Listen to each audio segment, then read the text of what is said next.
Na mtazamaji wa B5 Sport, karibu katika habari za michezo. Jina langu ni Hamza Fumo.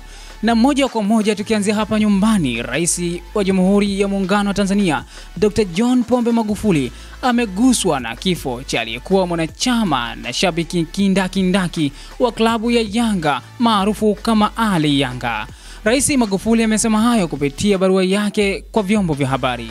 Na klabu ya soka ya Dar es Salaam Yanga Africa imetoa taarifa kwa mashabiki na wapenzi wa klabu hiyo juu ya mchezaji wake raia wa Rwanda Haruna Niyonzima.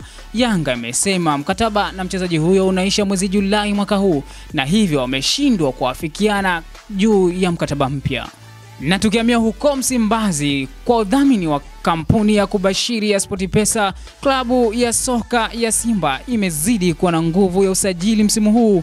Hivyo harakati za kumsajili mshambuliaji wa kimataifa wa Uganda Emmanuel Okwi kuwa jambo jepesi upande wao. Simba imeingia mkataba wa zaidi ya shilingi bilioni 5 na SportPesa, huku wakianza kulipwa shilingi milioni 950 kwa msimu mpya huu wa ligi.